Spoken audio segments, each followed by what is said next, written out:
Martín Zubimendi's arrival at Arsenal feels like the kind of signing that forces a conversation. Did the club just solve a long-standing European problem, or did they pay a premium for something that will only be visible on certain nights? The deal that brought the 26-year-old away from Real Sociedad was billed as a marquee midfield addition, and pundits, including former players who talk to club insiders, are already saying he was purchased with the Champions League specifically in mind. That line of thought matters because the issue Arsenal have faced in continental competition isn't always talent. It's tempo, control, and the ability to dictate the rhythm when the stakes rise. When a player's whole brief is to be the metronome in midfield, expectations warp from a will he fit to a will he change how Arsenal play on Europe's biggest nights. To understand why that's such a compelling claim, look at what Zubimendi brings. He is not a flashy headline-grabbing number cruncher. His profile is quieter but crucial. Precise passing lanes, availability for teammates, excellent positional discipline, and the kind of defensive actions that break up sequences without killing the momentum of the attack. Datelines don't always capture that effect, while his progressive passing and defensive actions mark him as reliable rather than revolutionary on paper. His real value is how he makes others better by giving them time and space to create. Those are the traits managers chase when they map out a Champions League game plan, because in European competitions, games can tilt on a single controlled sequence that unlocks a defense. Deeney's take that Zubimendi was brought in to dictate European fixtures matters for two reasons. First, it comes from someone who hears the chatter inside the game.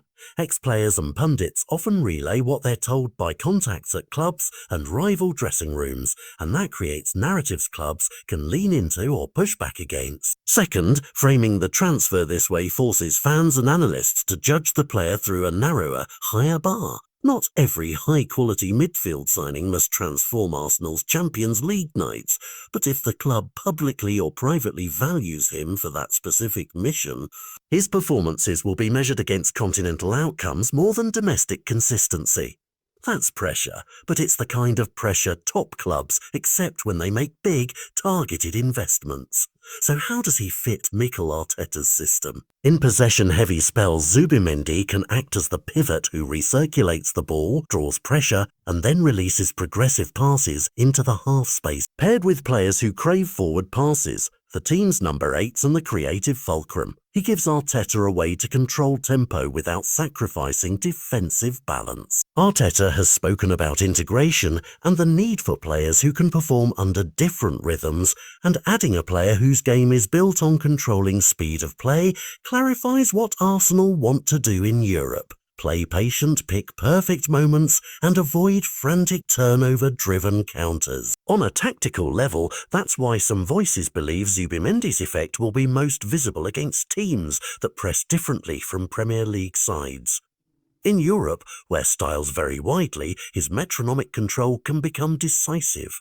The Guardian, the reality check arrives fast. The opening fixtures, including the looming big test at Old Trafford, will show how he handles hostile atmospheres and intense transitional moments. In those first high-pressure matches, every pass is scrutinised, every decision dissected, and the narrative will split quickly between those who see a calming presence and those who demand instant elite statistical If Zubimendi can keep Arsenal composed against elite opposition, resist panicked passing, and help his side control key spells, the argument that he was bought for Champions League success gains weight. If he struggles to impose himself, critics will say the signing was a gamble that over-indexes on European nights and undervalues Premier League tempo. Beyond individual grading, the wider implications are clear. This signing signals Arsenal's intent to close the gap, not just domestically but on the continent. It pressures other midfielders to adapt, it shapes how Arteta will rotate for two competitions,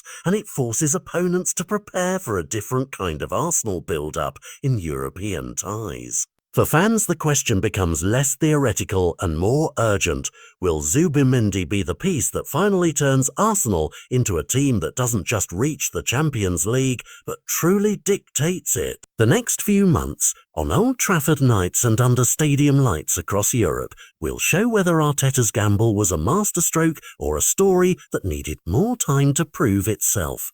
Now tell me what you think. Will Zubimendi be Arsenal's Champions League metronome, or will his best work be quieter, less headline-grabbing, but equally important? Comment below.